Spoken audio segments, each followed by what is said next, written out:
Live progress channel में आप सभी युवाओं का हार्दिक स्वागत है। आज का जो हमारा सब्जेक्ट है वो सक्रियता और निष्क्रियता के बारे में है। प्रत्येक व्यक्ति में, युवान हो, वृद्ध हो, बालक हो, कोई भी एज के हो, उसमें 3 प्रकार के गुण तो होते ही है। ये जो सृष्टि है त्रिगुणात्मक है। परमात्मा ने 14वें अध्याय में त्रिगुणात्मक सृष्टि का वर्णन किया है भगवद गीता में, सत्वगुण, रजोगुण और तमोगुण। उसमें जो तम प्रधान है उसमें आलस्य आता है, प्रमाद आता है, मूढ़ता आती है, कुछ न करने की इच्छा आती है। बहुत ज़्यादा मात्रा में विषय चिंतन भी आता है। ज़्यादा मात्रा मतलब कि अगर कोई का माइंड स्टेज इतना बिगड़ गया है कि उसे हर क्षण ऐसे विपरीत गलत ही ख्याल आते हैं, तो इनका मतलब ये हुआ कि उनमें बहुत तमोगुण प्रधान संस्कार हो गए हैं। उनका माइंड सेट जो है ना पूरा, वो तमोगुण प्रधान हो गया है। उसी तरह से रजोगुण, तो रजोगुण में कार्य आता है, कार्यशीलता।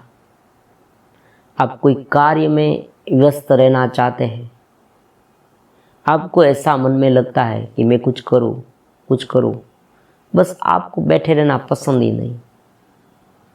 थोड़ा सा यहाँ विषय के और थोड़ा मन होता है, लेकिन इतना गाढ़ा नहीं जितना तमोगुण में है, उतना प्रभावी नहीं। विषय है, विषय के प्रति संवेदना भी है, विषय के प्रति कुछ लगाव भी है, लेकिन इतना जिसे कहते हैं ना एडिक्टिव नहीं,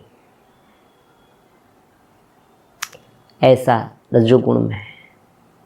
और सत्वगुण में ज्ञान है, ज्ञान का प्रकाश। तो ये जो त्रिगुणात्मक सृष्टि है, ये 3 गुणों से पर कोई नहीं है।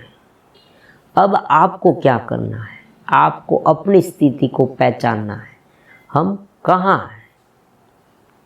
तो यहाँ आपको क्या करना है? अगर आपको मालूम हो गया कि मेरा माइंड सेट इस प्रकार का है, मैं कुछ कार्य करना नहीं चाहता, मतलब कि चाहता हूँ लेकिन मुझसे कुछ होता नहीं,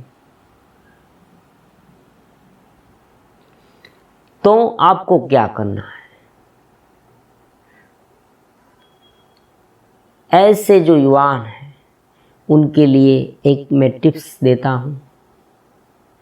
आपको शुरू में बहुत छोटे छोटे कामों से शुरुआत करनी चाहिए। मतलब कि एक बहुत ही सरल कार्य जो आप कर सकते हैं वो आपको करना चाहिए। आपने वो कार्य किया, आपको उसमें सफलता मिली, मतलब कि आप ये काम ठीक से कर पाए, फिर दूसरा काम करना। इस तरह से आपको प्रत्येक काम में एक प्रकार का मोटिवेशन मिलेगा। कार्य शुरू किया, पूरा किया और उसमें से कुछ प्रेरणा हमें मिली दूसरा काम करने की। अगर शुरू से आप बड़े कार्य करने लगेंगे और बड़ा जीवन जीने के बारे में सोचने लगेंगे, किसी के साथ तुलना करने लगेंगे। देखो कंपैरिजन, ऐसे लोग लघुता ग्रंथि वाले होते हैं। वो क्या करते हैं, जैसे ही काम शुरू करते हैं अपनी कंपैरिजन दूसरे के साथ करते हैं।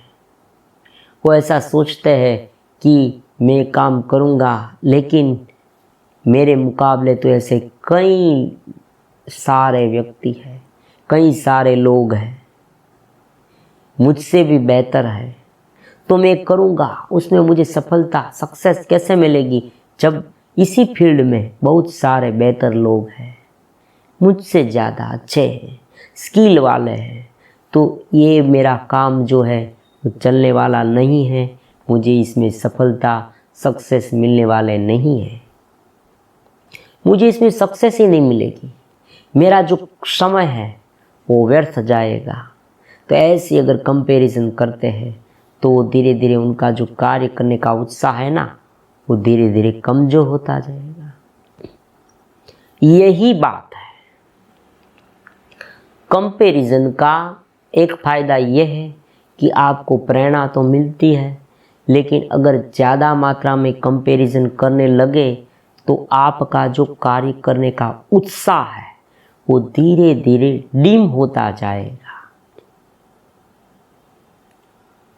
तो आपको ये नहीं करना, आपको कार्य में इंटरेस्ट रखना, कार्य में आनंद रखना, लेकिन अंतिम ध्येय में मुझे क्या मिलने वाला है उनके बारे में नहीं सोचना। शुरू कर देना बस। निष्क्रियतावादी और तमोगुण प्रधान जो युवान है, जिनका माइंड सेट कुछ करने के लिए इच्छुक ही नहीं, या वो करना चाहते कर नहीं पाते, उनके लिए एक ही बात है, कुछ भी सोचना बंद कीजिए।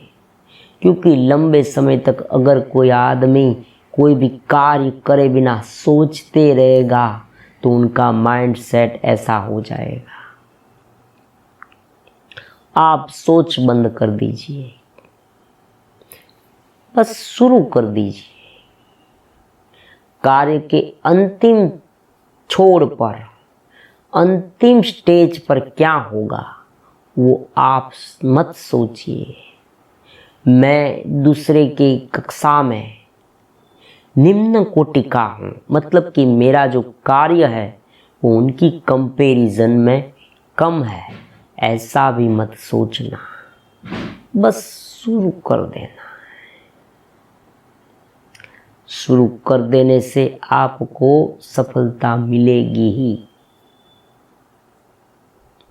परमात्मा ने भगवद गीता के 6ठे अध्याय में कहा है, योगः कर्मसु कौशलम, मतलब कि योग है कार्य को कुशलता से करना, योग है। तो आप ऐसा समझिए कि मैं योग का अनुसंधान कर रहा हूँ। आप जानते हैं कि लोग स्पिरिचुअलिटी में, भक्ति में, कई लोग ऐसे हैं जो नाम स्मरण करते हैं, पाठ पूजा करते हैं,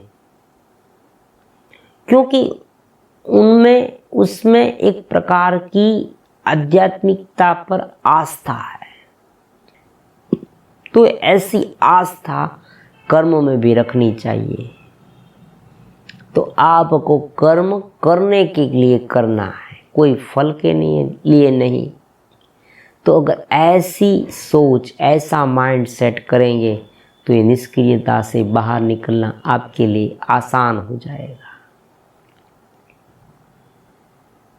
आप छोटा छोटा काम करोगे और उनमें अगर आपको थोड़ी सी भी सफलता मिले, सक्सेस मिले, उनका आनंद भरपूर मात्रा में उठाइए,